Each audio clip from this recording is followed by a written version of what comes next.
Pernah nggak sih tiba-tiba dipanggil ke ruang kepala sekolah terus jantung rasanya mau copot? Udah pasti deg-degan banget kan? Nah, selamat datang di sesi bedah materi kita kali ini. Kita nggak akan ngebahas teori kepemimpinan yang kaku, tapi kita bakal memposisikan diri sebagai guru yang menjalaninya. Bayangin gimana rasanya kalau kepala sekolah kita itu bukan kayak hakim yang cuma nyari-nyari kesalahan, tapi lebih mirip ya kayak tukang kebun yang dengan sabar merawat tanamannya. Yuk kita mulai. Masuk ke ruangan kepala sekolah buat dievaluasi itu jujur aja sering bikin cemas luar biasa. Tapi kadang orang lupa loh, kalau guru itu juga manusia. Kepala sekolah yang keren itu paham banget soal ini. Mereka tahu, di balik seragam yang rapi dan tumpukan RPP yang menggunung, kita ini bawa perasaan, harga diri, dan beban-beban tak kasat mata ke dalam kelas setiap harinya. Begitu seorang pemimpin sadar akan hal ini, pendekatannya itu langsung berubah jadi jauh lebih manusiawi. Langkah paling pertama dan paling krusial buat bikin kita merasa dihargai adalah soal privasi dan martabat. Pernah nggak ngelihat atau mungkin ngalamin sendiri teguran yang dilempar gitu aja di grup WhatsApp sekolah yang isinya puluhan orang? Atau diomelin pas lagi banyak orang di ruang guru? Atau parahnya lagi waktu briefing pagi? Duh, itu pantang banget ya. Kepala sekolah yang hebat nggak akan pernah menjatuhkan martabat kita dengan nunjukin kekurangan di depan rekan kerja. Menegur di depan umum itu cuma bikin kita merasa malu, bukan malah termotivasi buat berubah. Coba deh bandingin sama skenario ini. Bayangin kepala sekolah nyamperin kita pelan-pelan, terus bilang gini dengan nada tenang. Bapak atau Ibu, nanti setelah ini boleh kita ngobrol sebentar di ruangan, ada hal yang mau kita diskusikan bareng. Nah, beda banget kan rasanya? Pendekatan privat dan penuh hormat kayak gini langsung mengubah atmosfernya. Kita nggak ngerasa lagi di sidang di depan umum, tapi ngerasa dihargai banget sebagai seorang profesional. Begitu kita udah ada di dalam ruangan, tertutup secara privat, ada satu rahasia yang bikin kita langsung nurunin tembok pertahanan kita, yaitu apresiasi yang tulus di awal. Kalau percakapannya dibuka dengan pengakuan positif, misalnya, saya tahu banget Bapak Ibu tuh sangat peduli sama anak-anak. Makanya, saya pengen kita sama-sama perbaiki bagian ini. Wah, itu rasanya kayak tanah kering yang disiram air seger. Sebagai guru, pas kita dengar usaha kita diakuin duluan, kita jadi jauh lebih terbuka buat nerima masukan apapun setelahnya. Kita ngerasa dilihat, ngerasa dihargai, dan teguran itu nggak kerasa kayak serangan personal sama sekali. Sekarang, gimana kalau kita benar-benar ada masalah? Misalnya nih, kasus yang cukup umum kejadian. Seorang guru yang belakangan ini sering datang terlambat ke kelas. Disinilah seninya menjadi pemimpin yang ibarat tukang kebun tadi. Memangkas dahan yang sakit tanpa merusak akarnya.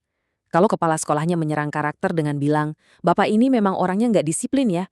Wah, itu sih otomatis bikin kita defensif dan ngerasa disudutkan. Beda ceritanya kalau fokusnya murni ke masalahnya aja. Misalnya, saya perhatikan ada beberapa kali keterlambatan nih.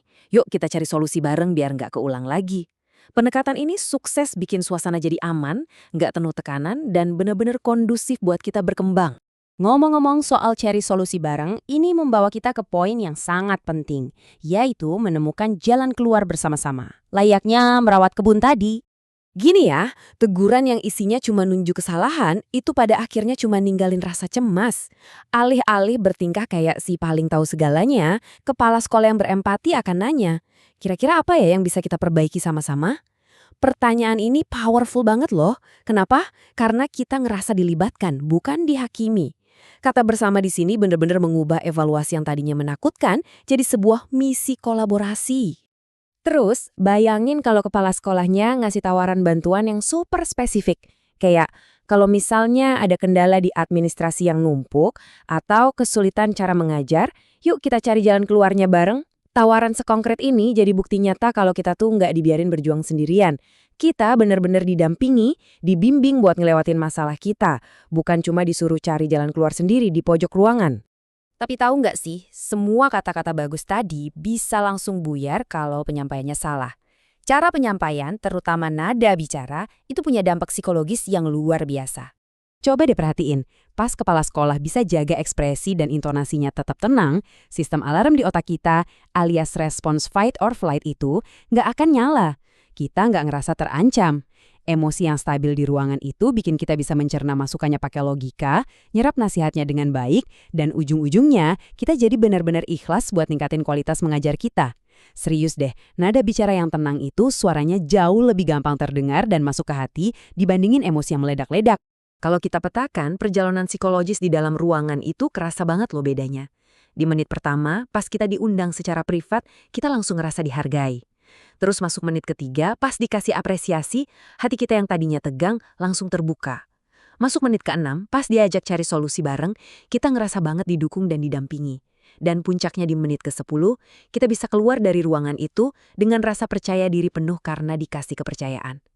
Urutan ini tuh ngubah momen yang tadinya bisa ngancurin mental, jadi pengalaman yang benar-benar bikin kita makin kuat. Dan ini membawa kita ke bagian paling akhir dari pertemuan, yaitu gimana kepala sekolah menutup diskusinya.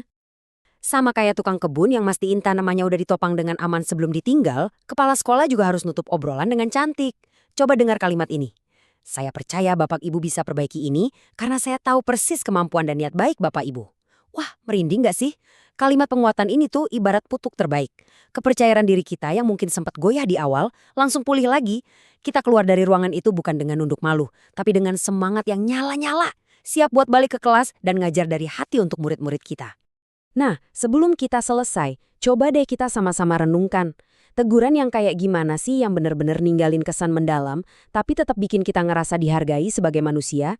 Coba ingat-ingat lagi cara para pemimpin di sekitar kita berkomunikasi, karena pada akhirnya, pemimpin yang paling hebat itu bukan mereka yang suaranya paling keras atau hukumannya paling galak.